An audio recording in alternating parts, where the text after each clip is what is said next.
चलो देखो, present tense का एक प्रकार देखना सिंपल प्रेजेंट, इसका नाम एक और बोलोगे तुम प्रेजेंट इंडेफिनिट बोलोगे, ठीक है।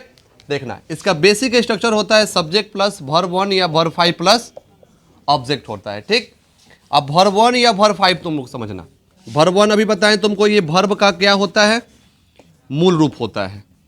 वर्ब का मूल रूप होता है।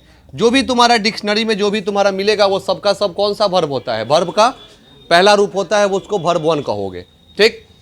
अगर कभी भी ये हमको वर्ब 5 बनाना होगा, वर्ब 5, तो वर्ब 1 में तुम एस या ईएस जोड़ दोगे, वो क्या बन जाएगा, हमारा वर्ब 5 बन जाएगा। वर्ब 5 का मतलब ही होगा या तो एस या तो फिर ईएस होगा। जैसे मान लो तुमने रीड एक लिया वर्ड, ठीक है, तो अगर कोई पूछा रीड क्या है तो रीड को बोलोगे कौन सा है, वर्ब का पहला रूप बोलोगे, ठीक। अगर इसी को कह दे तुमको कि इसको वर्ब 5 बना दीजिए, तो क्या जोड़ लोगे, रीड में क्या जोड़ लोगे, एस जोड़ लोगे, तो ये बन जाएगा तुम्हारा क्या चीज, रीड्स। रीड्स क्या बन जाएगा तुम्हारा, वर्ब 5 बनेगा। सीधा याद रखना कॉन्सेप्ट होगा, वर्ब 5 मतलब ही होगा वर्ब 1 में एस या ईएस को जोड़ देना, वहां पे तुम्हारा वो क्या बन जाएगा, वर्ब का 5वां रूप वो तुम्हारा बनेगा, ठीक है। तो इसको यहां पे कंप्लीट कर लेना, वर्ब 1 या वर्ब 5। चलो अगला समझोगे। देखो याद रखना हमेशा इसके बारे में, वर्ब 1 के बारे में, वर्ब 1 हमेशा प्लूरल होता है। वर्ब 1 हमेशा क्या होता है, हमेशा वर्ब 1 प्लूरल होता है। और वर्ब 5 हमेशा यह होता है सिंगुलर होता है, ठीक। दो चीज कंसेप्ट याद रखना, नाउन जन्म से सिंगुलर होता है, उसका प्लूरल बनाया जाता है, जिसका नियम आगे तुम लोग को मिलेगा पढ़ने के लिए, उसका बहुत बड़ा एक चैप्टर आता है। अब वर्ब जो होता है वो वर्ब जन्म से क्या होता है, प्लूरल होता है, उसका सिंगुलर बनाया जाता है। फिर से बोलते हैं, नाउन जन्म से क्या होता है, सिंगुलर, उसका प्लूरल बनाया जाता है। अब वर्ब जन्म से क्या होता है, प्लूरल होता है, उसका सिंगुलर बनाया जाता है, ठीक। यहां पे एक बात और ध्यान देना, जब कभी तुम नाउन में एस, ईएस या आईईएस लगा दोगे तो वह बन जाएगा प्लूरल। क्या बन जाएगा, प्लूरल। किस में, नाउन में एस लगाओ, ईएस लगाओ या फिर क्या लगा दो, आईईएस लगा दो, वह बन जाएगा तुम्हारा प्लूरल। और वर्ब में तुम यही चीजों को वर्ब में लगा दो, एस लगा दो, ईएस लगा दो, आईईएस लगा दो, वो क्या बन जाएगा, वह तुम्हारा बन जाएगा सिंगुलर। सिंपल कॉन्सेप्ट है, नाउन वर्ब, नाउन जन्म से क्या चीज, सिंगुलर, वर्ब जन्म से क्या चीज, प्लूरल। जब ये सिंगुलर है तो इसका तो बनेगा क्या, कैसे प्लूरल बनेगा, एस या ईएस या आईईएस लगा करके क्या बन जाएगा, यह प्लूरल बनेगा। वर्ब जन्म से क्या है, प्लूरल है, इसका क्या बनेगा तुमको, एस ईएस या मतलब लगेगा, देखो दोनों में एक ही चीज लगेगा, S S ES ES IS IS, ठीक है। प्लूरल का बनेगा, ये नाउन को प्लूरल बन जाएगा और वर्ब को क्या बनेगा, सिंगुलर बनेगा। समझ गए। अब देखो नाउन को प्लूरल बनाया जाता है, नियम आता है पढ़ने के, इसका एक चैप्टर आता है नाउन एंड नंबर, या उसको एक और बोल सकते हो सिंगुलर से प्लूरल बनाने का नियम। अब तुम वर्ब को नहीं बना पाओगे, वर्ब का कोई चैप्टर नहीं होगा, वर्ब का चैप्टर तुम्हारा सेम टू सेम उसी तरह होता है। लेकिन तुमको अगर कभी भी बनाने को दे, मान लो तुमको चुनना होगा, तुमको अगर कोई मिल गया ही के साथ, तो ही के साथ सर क्या लगाएंगे, वर्ब 1 या वर्ब 5, तो इसके बारे में तुमको समझना होगा।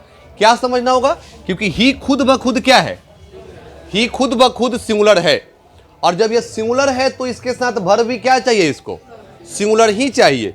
क्योंकि एक इंग्लिश का बेसिक एक छोटा सा एक और बहुत बड़ा कॉन्सेप्ट होता है एसएसपीपी, ये बहुत बड़ा एक होता है, ये इंग्लिश का ये समझो कि ये सेंटेंस बनाने का ये बहुत बड़ा ये कॉन्सेप्ट होगा तुम्हारा, एसएसपीपी, सिंगुलर सिंगुलर के साथ, प्लूरल प्लूरल के साथ। तो जब नाउन सिंगुलर होगा तो वर्ब कौन सा लेगा, सिंगुलर लेगा। जब नाउन प्लूरल होगा तो वर्ब भी क्या लेगा, प्लूरल लेगा ना।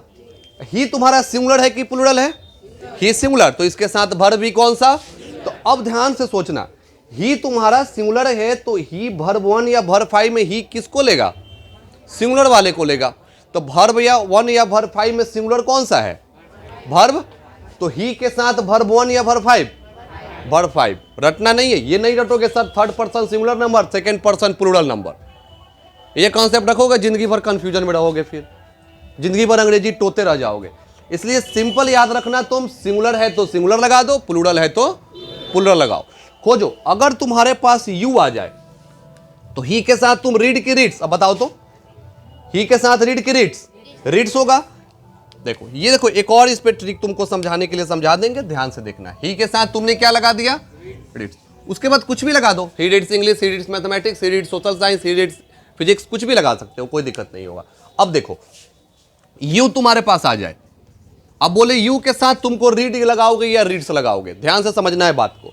यू अगर केवल यू के बारे में बात करेगा तो यू का याद रखना कॉन्सेप्ट क्या कहता है, यू तुम्हारा नेचर में सिंगुलर होता है और नेचर में प्लूरल भी होता है।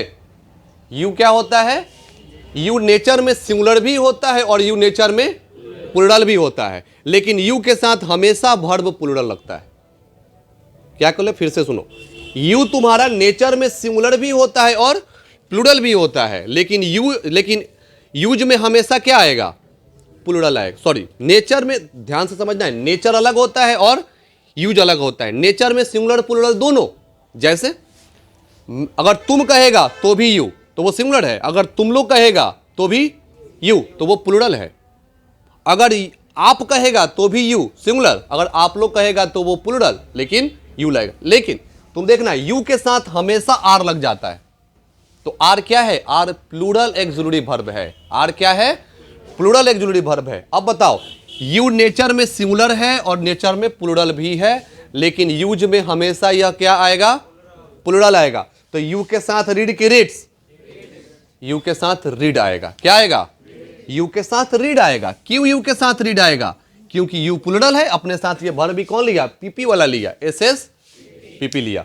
तो यहां पे ये याद रखना है, सिंगुलर के साथ सिंगुलर वर्ब और प्लूरल के साथ प्लूरल वर्ब। ये बिल्कुल याद नहीं रखोगे sir, third person singular number, first person plural number, ये बिल्कुल अगर रखोगे जिंदगी भर कंफ्यूज रहोगे इंग्लिश में। इसलिए सिंगुलर और प्लूरल पहचानो और यहाँ पे सब्जेक्ट सिंगुलर और प्लूरल पहचानो और डायरेक्ट दिमाग में इस वाले कंसेप्ट को ले आओ। एसएस पी वालों को जिंदगी में कोई ट्रांसलेशन बनने से नहीं रुकेगा फिर, समझ रहे हो बात? तो एसएस पीपी याद रखो, या फिर वर्ब 1 या फिर वर्ब 5 को तुम इसको याद रखोगे, तुम्हारा सारा काम आसानी से इसमें ट्रांसलेशन तुम्हारा बनेगा।